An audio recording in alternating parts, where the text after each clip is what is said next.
राधे राधे महाराज जी। महाराज जी, लंबे समय से नाम जप के टूटे फूटे प्रयासों को करने का और मानसिक पीड़ाओं से लड़ते लड़ते थक सा गया हूँ। असल में ये हस्तमैथुन थक से गए। सर्वनाश वाली स्थिति है महाराज जी।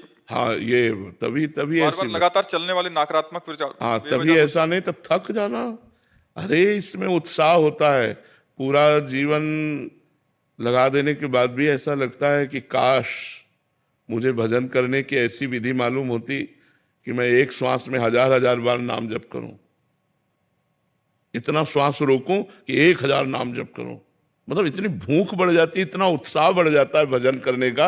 आप कह रहे हो थकान महसूस होती, बोझा महसूस होता है, ये गलती है हस्तमैथुन की। वासना के प्रभाव से हार। हाँ, ये बिल्कुल जो बच्चे व्यभिचार और हस्तमैथुन आदि क्रियाओं में युक्त हैं, उनकी स्मृति शक्ति डाउन हो जाती है, उनके अंदर उत्साह नहीं रह जाता, एक प्रमाद, एक आलस्य, एक खिन्नता, ऐसा ऐसा भाव बना रहता है। इसीलिए हम कहते हैं कि बहुत हमारा समाज जो नए बच्चों का, नई पीढ़ी का है, वो थोड़ा गलत मार्ग में जा रहा है। अब देखो कितनी अवस्था तुम्हारी है, 23। इस समय तो चमकना चाहिए, 18, 20, 22, 23, ये नवीन अवस्था, खिला हुआ कमल जैसे, ऐसे जीवन का खिला हुआ है। अब ऐसे लग रहा है कि जैसे वृद्ध हो। अब ऐसे तुम अपने आप को नष्ट करोगे तो कौन बचा पाएगा। अच्छा, ये हस्तमैथुन एक ऐसी क्रिया है जिसको किसी दवा से नहीं रोका जा सकता, आपको रोकना होगा, कोई दूसरा रोक नहीं सकता। और अपना जब मन आया तब ऐसे तो फिर बहुत हानि हो जाती है, बहुत हानि। आपने एकदम अपने आप को खाली कर दिया, अपने आप को कमजोर कर दिया। अब रोको इस बात को। सुधरना चाहता हूँ अब।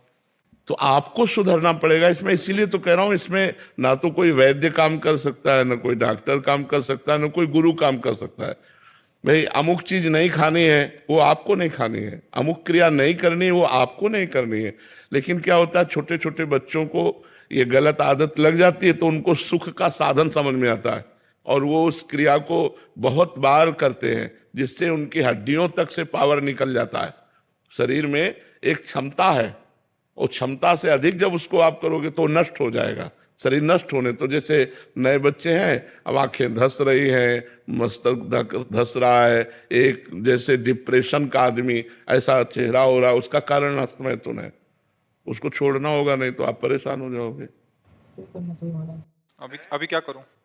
कई बार हमने बताया है कि अगर हम प्रातःकालीन 2-3 किलोमीटर दौड़ें, आधा घंटे व्यायाम करें, स्नान करके थोड़ा नाम जप करें, और ये नियम लें कि कभी भी हम हस्तमैथुन नहीं करेंगे, तो हम उससे बच सकते हैं। अगर नियम नहीं लेंगे तो फिर ठीक नहीं रहेगा, फिर तो आदत खराब हो गई है ना, तो आप गंदी बात करते रहेंगे और आपका पतन होता रहेगा।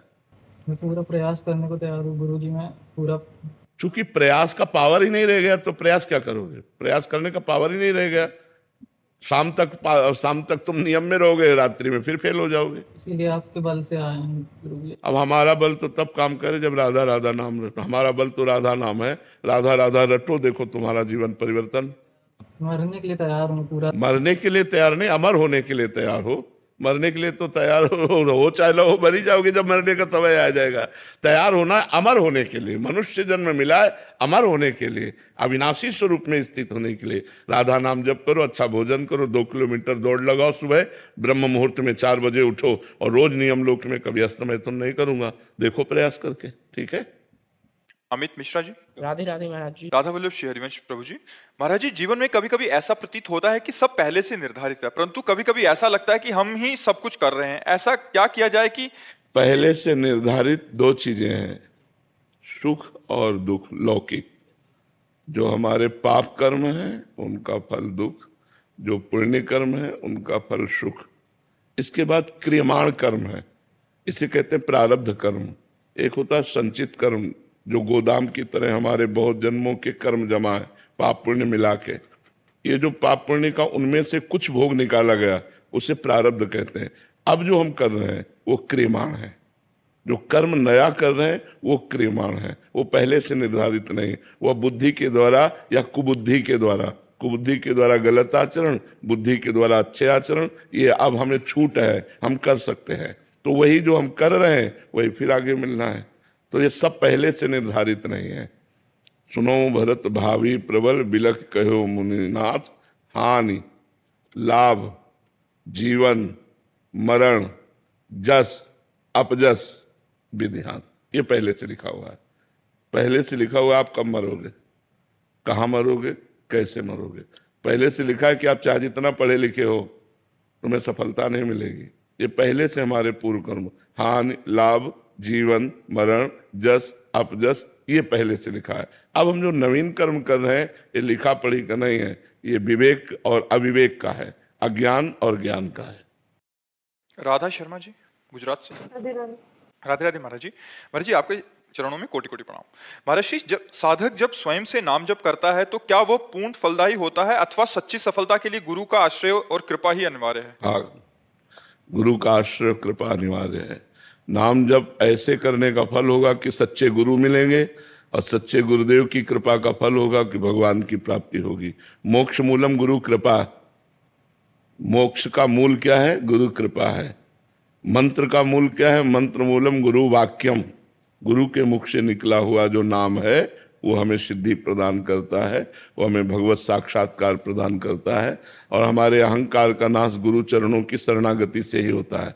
गुरु भगवान का करुणावतार है, कृपा अवतार है।